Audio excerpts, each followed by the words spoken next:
하나님 말씀은 시편 39편 1절에서 13절입니다. 시편 39편 1절에서 13절 말씀.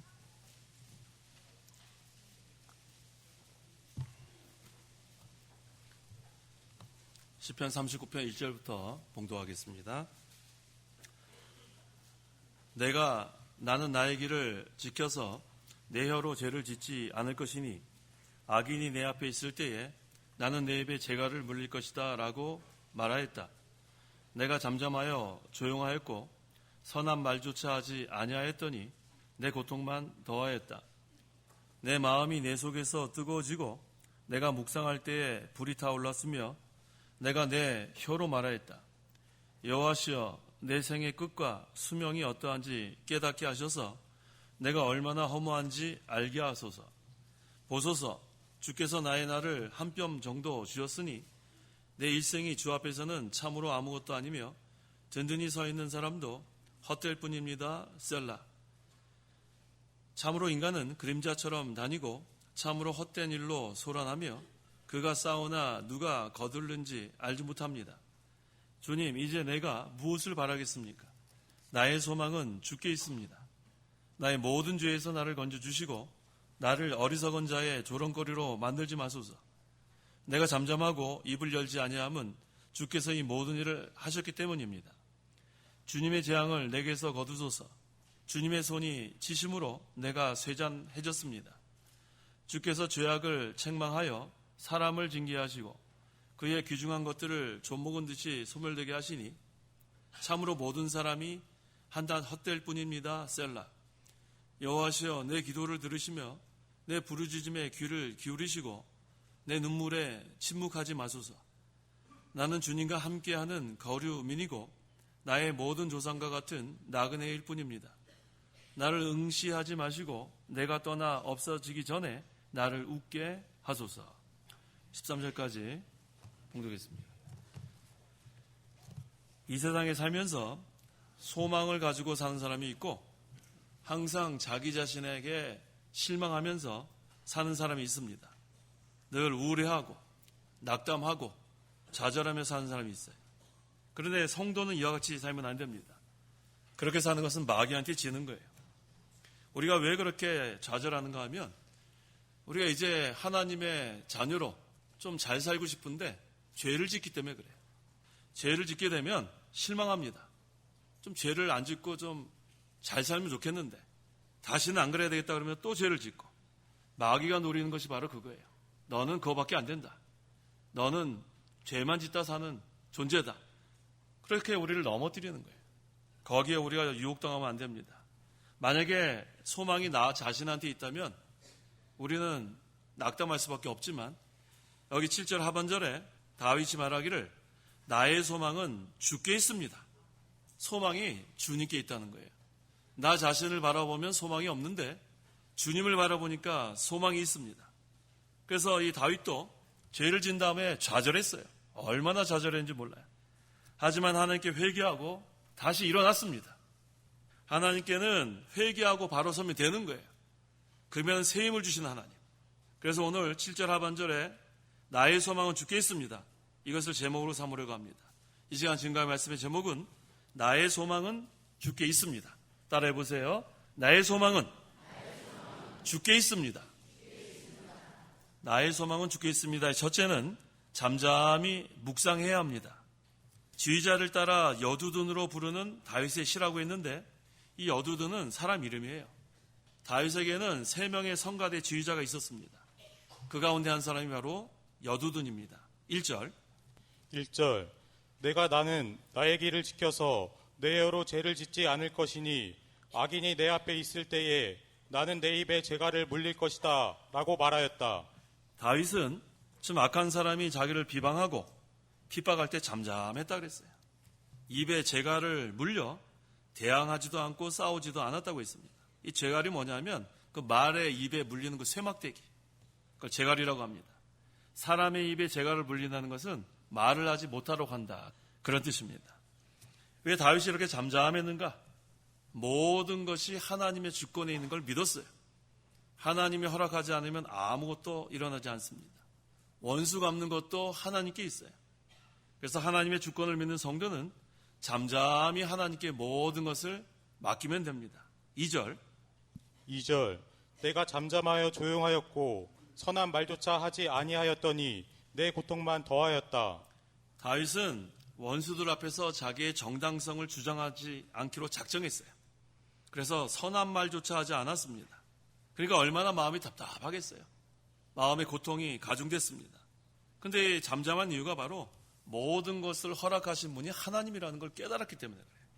원수 갚는 것도 하나님께 있고, 그래서 우리 성도는 어떠한 일이 있어도 하나님께 맡기면 돼요. 하나님의 주권을 믿고 잠잠히 자신의 일을 해나가면 됩니다. 3절 3절 내 마음이 내 속에서 뜨거워지고 내가 묵상할 때에 불이 타올랐으며 내가 내 혀로 말하였다. 다윗이 얼마나 지금 고통을 당했냐 하면 너무 비방하니까 그 잠잠한 가운데 있을 때 속에서 뜨거워졌다 그랬어요. 또 불이 타오르는 것 같은 그러한 상황입니다. 그때 다윗이 무엇을 했는가? 하나님 말씀을 의지해서 묵상했습니다. 오늘날 성도가 고난당할 때 많이 있어요. 이때 무엇을 해야 되는가? 배운 말씀을 의지해서 묵상하는 거예요. 마음이 뜨거워지고 또 묵상할 때 불이 타올랐다 그랬죠. 그래도 하나님 말씀 의지하고 묵상하는 거예요. 하나님께서 허락하지 않으면 아무것도 일어나지 않습니다. 하나님의 주권을 믿고 나가는 거예요. 하나님께서 우리에게 유익이 아니면 주지 아니하시는 하나님, 그것을 믿는 성도는 어떠한 어려움을 만나도 하나님 말씀을 의지하고 묵상합니다. 나의 소망은 주께 있습니다. 그렇기 때문에 하나님 말씀을 의지해서 묵상하는 거예요. 나의 소망은 주께 있습니다. 둘째는 일생이 아무것도 아닙니다. 4절 4절 여호와시여 내 생의 끝과 순명이 어떠한지 깨닫게 하셔서 내가 얼마나 허무한지 알게 하소서. 다윗은 지금 자기의 생의 끝과 수명이 얼마나 많은지를 깨닫기 원했습니다. 그 이유가 무엇입니까? 고통이 너무 심하기 때문에. 많은 사람들이 고통이 너무 심하면 살고 싶지 않아요. 아유, 하나님 나 데려갔으면 좋겠다. 근데 그건 믿음이 아닙니다. 내가 얼마나 허무한지 알게 하소서. 다윗은 환난 중에도 자기의 힘으로 이기려고 하는 것이 얼마나 허무한지 알았어요. 근데 그것을 더욱 알게 해달라고 기도했습니다. 자기의 힘으로 하는 것이 허무한지 깨닫는 성도가 지혜로운 성도예요. 자기 힘으로 어떠한 어려움 통과할 수 없어요. 하나님의 능력으로 통과하는 거예요. 그래서 이 다윗은 하나님을 전적으로 의지하고 하나님 말씀을 의지해서 묵상하고 있습니다. 이건 하나님께 도움을 구하는 거예요. 우리가 약해져야 돼요. 약해져야 강합니다. 약해지지 않으면 자기가 하려는 생각이 남아있기 때문에 약해지지 않는 거예요. 그러니까 자기가 하는 것은 허무합니다. 내가 약할 때 강하다고 했죠. 고린도후서 12장 9절 9절 주께서 내게 말씀하시기를 내 은혜가 내게 족하다 내 능력이 약한 데서 온전해지기 때문이다 라고 하셨다. 그러므로 나는 오히려 나의 여러 약한 것에 대하여 크게 기뻐하며 자랑할 것이니 이는 그리스도의 능력이 내 위에 머물게 하려는 것이다. 내 은혜가 내게 족하다. 하나님의 능력은 이미 우리에게 풍족히 베풀어졌습니다. 하나님께서 우리에게 은혜를 베풀어 주셨는데 그걸 깨닫지 못하기 때문에 그래요. 또 우리가 여러 가지 어려운 일을 당할 때 내가 약한 거 깨달은 성도가 지혜로운 성도예요. 내가 약할 때 그리스도의 능력이 내 위에 머뭅니다. 그리스도의 능력으로 통과하는 거지 내 힘으로 통과하는 게 아니에요. 이 바울의 기도를 들으신 하나님께서 가시를 좀 없애줬으면 좋겠는데 여전히 바울에게는 가시가 있었습니다. 왜? 내 은혜가 내게 족하다. 네가 가시가 있어도 내 은혜가 내가 족한 거예요. 우리에게 가시가 다 있습니다. 가시 없는 사람은 한 명도 없어요. 우리 겉으로 볼 때는 저 사람 참 편안하게 지내는 것 같지만 그 사람에게도 가시가 있어요. 바울에게도 가시가 있었는데 하나님께서 우리에게 이렇게 가시를 주신 목적은 내 능력이 점점 온전해지기를 원하기 때문에 그래요. 내 힘으로 하지 마라. 하나님만 의지해라. 그래서 그 가시가 있어야 하나님 더 가까이 가고 더 하나님께 기도하게 됩니다. 그래서 우리에게 주신 가시, 나를 낮추시기 위해서 주시는 줄 알아야 돼요. 가시를 없애달라고 기도하는 게 아니라 그 가시가 있지만 하나님 주신 가시로 더욱더 하나님께 기도할 수 있게 해달라고 그렇게 하는 게 옳습니다. 그렇게 돼서 자기가 낮아지고 하나님을 전적으로 의지하게 되면 그때 그리스도의 능력이 내게 머물기 때문에 강해지는 거예요. 그래서 우리는 우리의 약한 것을 자랑하는 거예요. 다른 것 성경에 자랑하라는 거 없는데 주님을 자랑해라. 십자가를 자랑해라. 자기의 약한 것은 자랑하라 그랬어요. 그래서 바울은 결국 하나님의 능력으로 큰 일을 해낸 것입니다. 그래서 내 혼자 힘으로 무슨 일을 하라고 하면 허무함을 깨닫게 되지만 자기가 약하다는 것을 깨닫게 되면 하나님만 의지하게 되고 결국 하나님의 능력으로 모든 일을 해나갈 수 있습니다.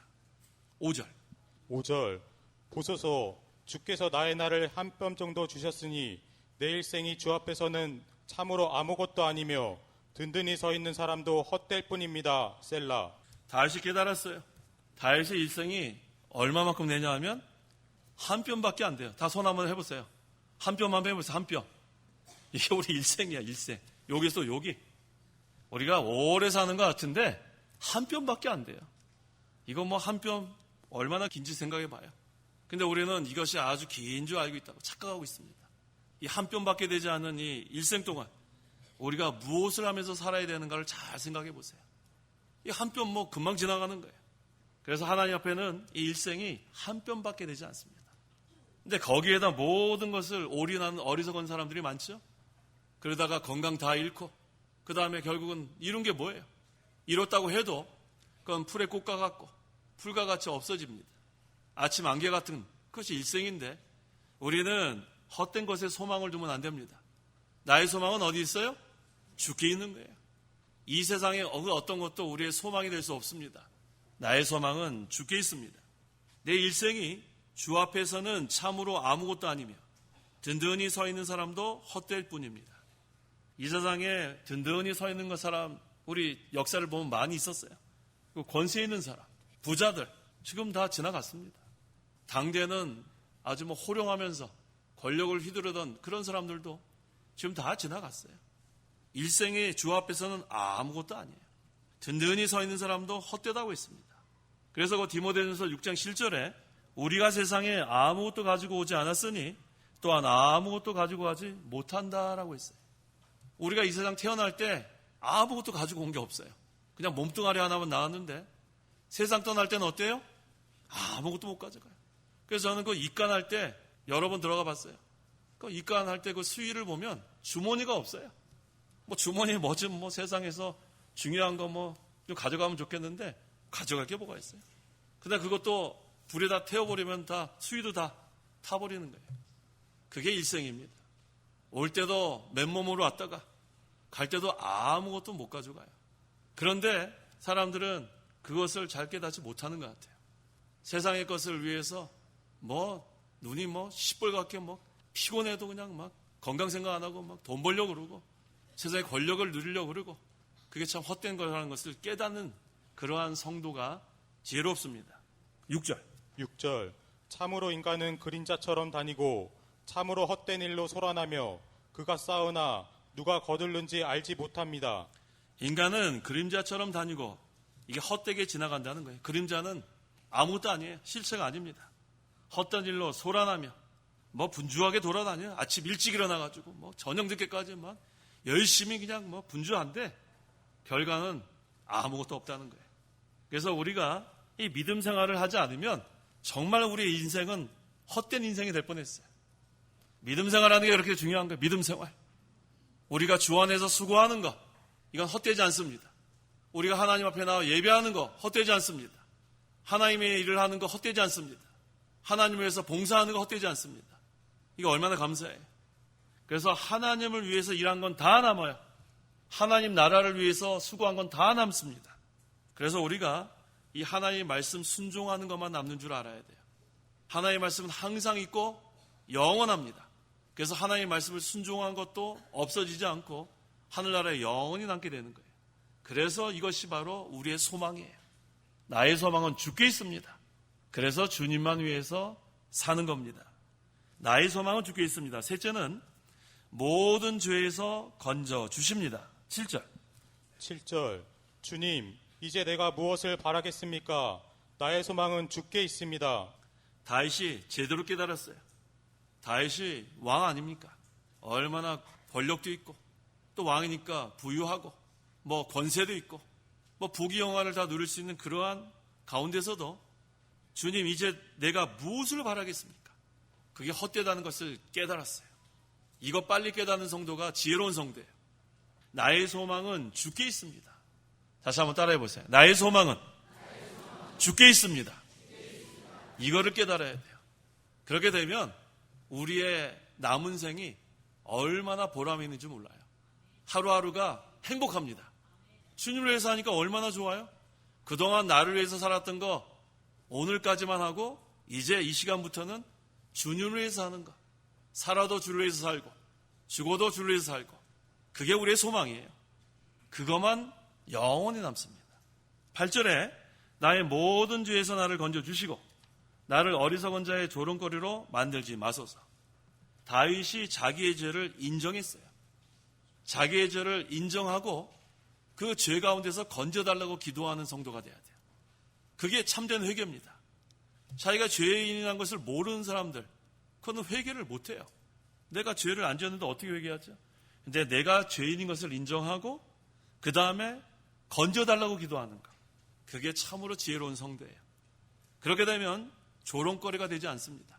죄인으로 살다가 회개하지 않고 마지막 조롱거리로 끝나는 사람들이 많아집니다. 그래서 죄를 졌을 땐 빨리 인정해야 돼요. 잘못했습니다. 저를 용서해 주십시오. 그 다음에 하나님께서 용서해 주시고 그 다음에는 우리에게 유쾌한 날이 이루고 그 다음에는 조롱거리가 되지 않는 거예요. 9절에서 11절. 9절. 내가 잠잠하고 입을 열지 아니함은 주께서 이 모든 일을 하셨기 때문입니다.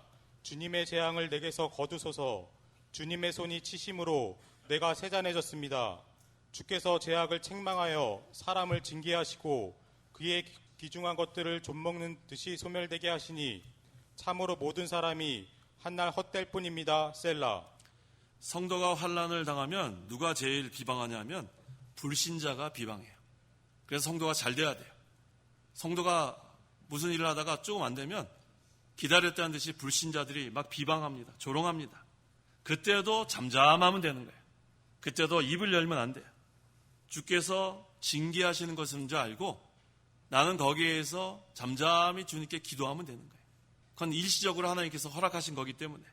우리 구약 성경에 시므이가 다윗 왕을 저주하는 것을 보고 군대 장관 요압의 아들 아비새가 막 화가 났어요. 그러면서 시므이를 죽이겠다고 다윗 왕에게 요청합니다. 하지만 다윗 왕은 허락하지 않고 믿음으로 그 저주를 받았어요. 다윗은 하나님께서 시므이를 시켜서 자기에게 징계하신 줄 알고 믿음으로 받은 거예요. 사무엘하 16장 9절에서 10절. 9절. 수르야의 아들 아비새가 왕께 말하기를 어찌 이 죽은 개가 내 주 왕을 저주할 수 있습니까?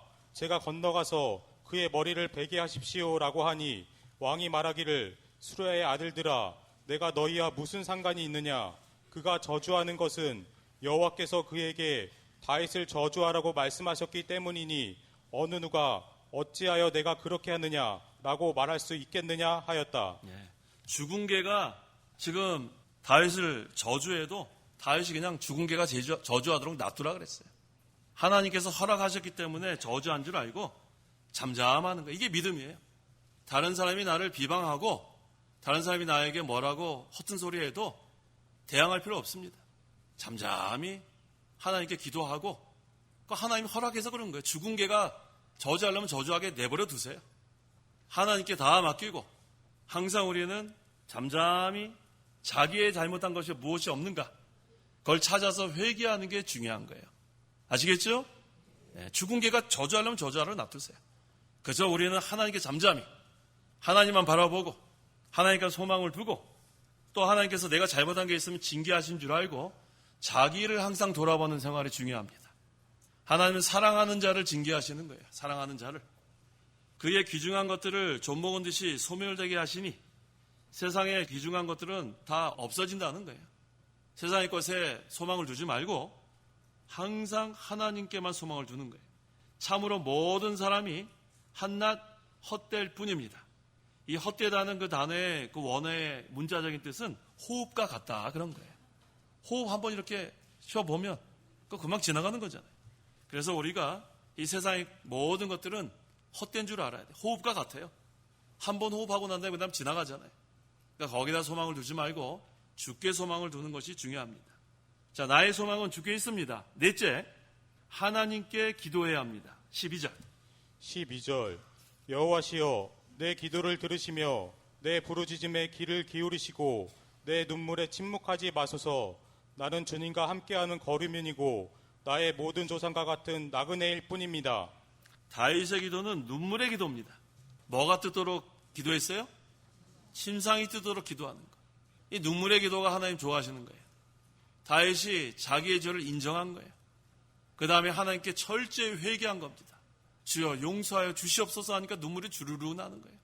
그러니까 자기가 죄인인지 모르는 사람은 눈물이 왜 나겠어요? 내가 죄진 게 없는데. 그러니까 얼마나 죄인이 죄진 걸 모르는 것이 어리석은지 몰라요. 하나님, 제가 죄인입니다. 그 다음에 내 눈물에 침묵하지 마소서. 다윗은 눈물을 흘리며 자기 죄를 철저히 회개했습니다. 나는 주님과 함께하는 거류민이고, 이 나그네라는 거예요. 나그네. 성도가 이 세상 사는 것은 나그네입니다. 나그네 생활. 그래서 나의 모든 조상과 같은 나그네일 뿐입니다. 우리는 돌아가야 돼요. 우리의 본향 하늘나라로 돌아가야 합니다. 언제 돌아가실 거예요? 언제 돌아가세요? 하나님 부르셔야 돌아가지 뭐. 내가 정할 수 없어요. 오늘 밤에 와라 그러면 오늘 밤에 가는 거예요. 우리의 본향. 좋으세요? 별로 안 좋아하시는 것 같은데. 오늘 밤에 와라 그러면 오늘 밤에 아무것도 갖지 않고 그냥 가는 거예요. 하나님께.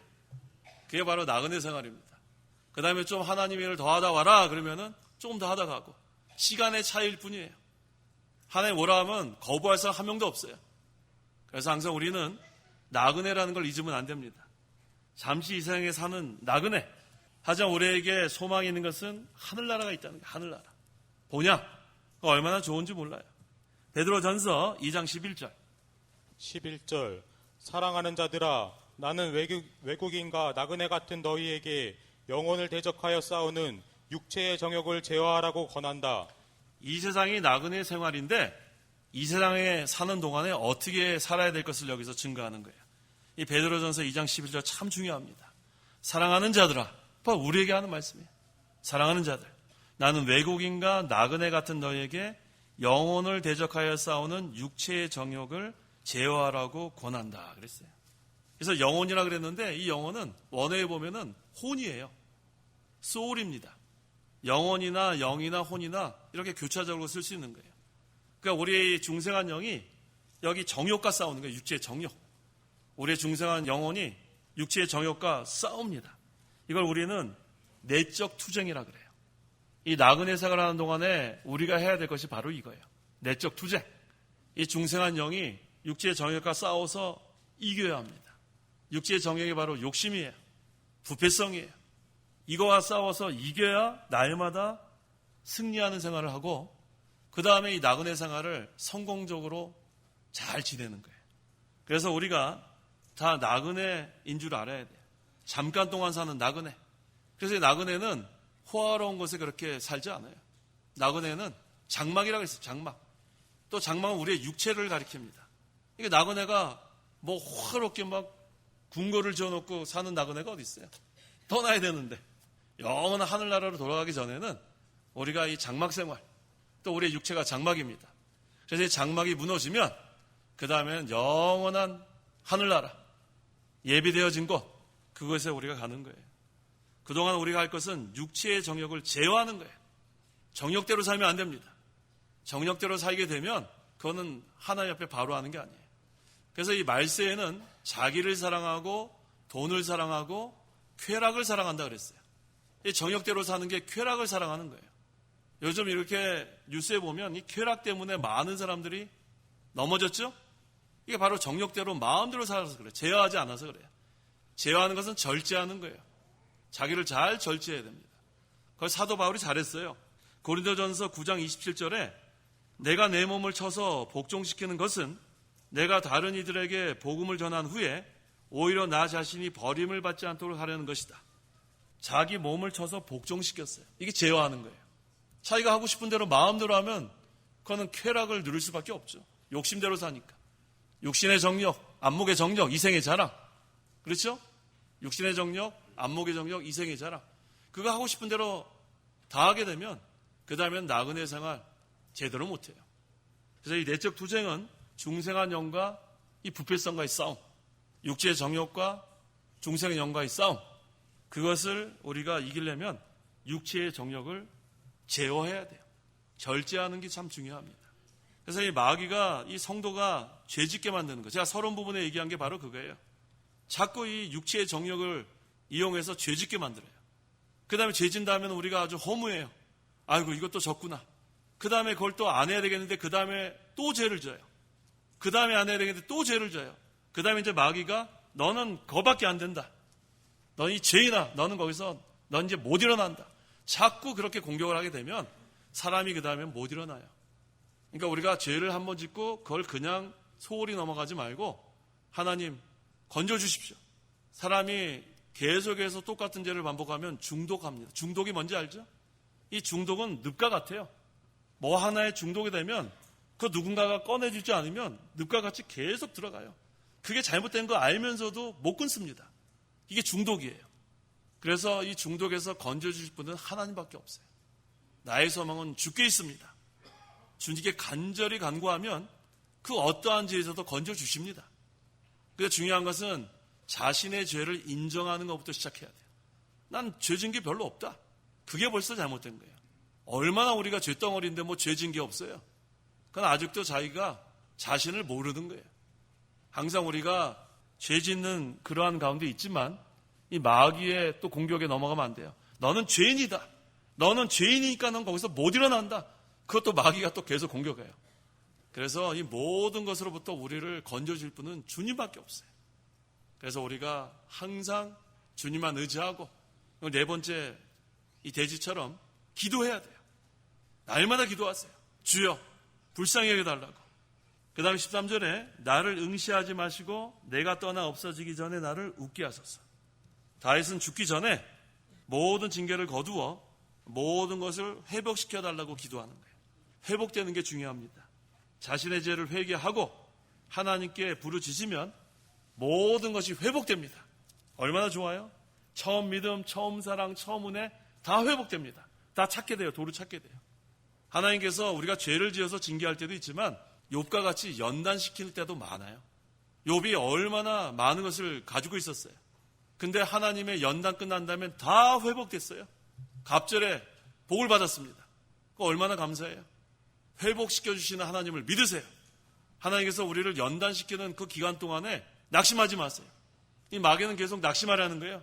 이 못난 놈아, 이 죄인아, 이 악한 자야. 계속 우리를 공격하는데 거기에서 넘어지면 안 되는 거예요.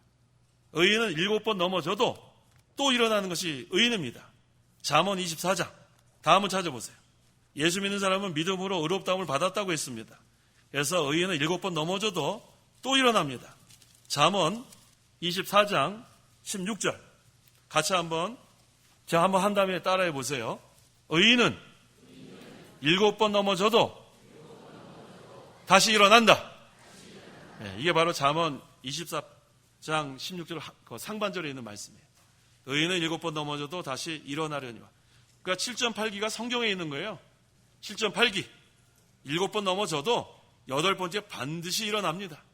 그러니까 우리는 낙심하지 마세요. 나의 소망은 어디 있어요? 주께 있습니다. 나의 소망은 주께 있기 때문에 우리는 믿음으로 다 의롭다함 받은 법적으로 의인입니다. 의인은 7번 넘어져도 다시 일어납니다. 그래서 우리가 이 소망을 다른 데 두지 말고 주께 두는 거예요. 그 다음에 이제는 주님을 위해서 사는 거예요. 그러면 우리의 삶은 헛되지 않아요.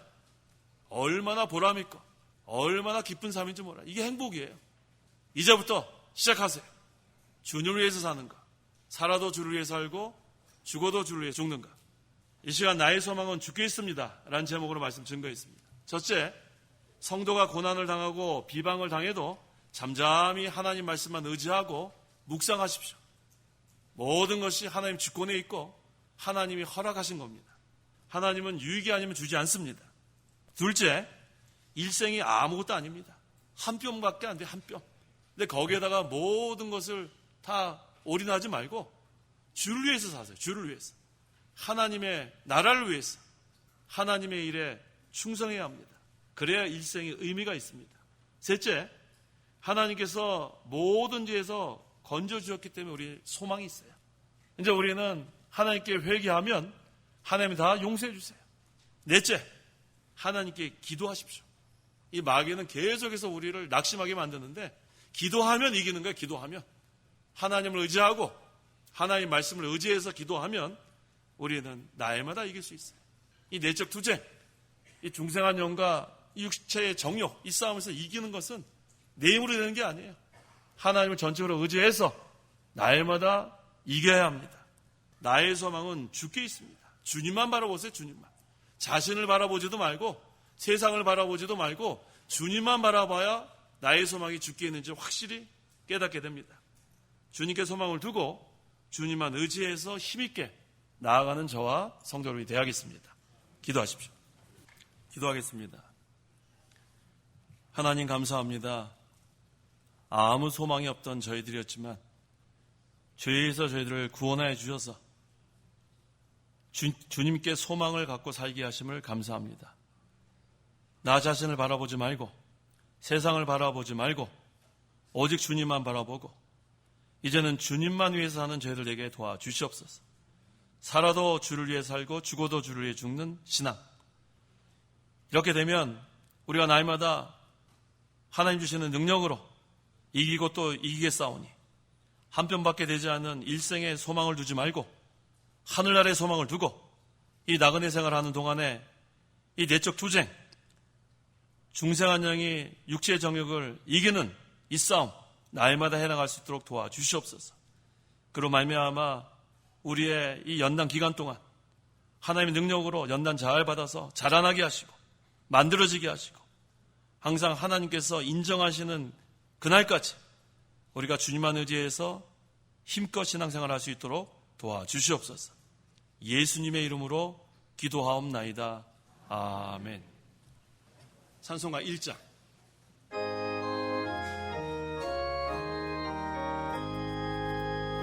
만복의 큰 하나님 온 백성 찬송 드리고 저 천사여 찬송하세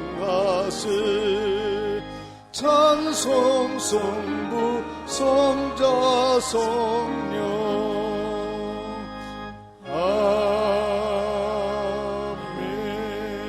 아멘. 축도하겠습니다.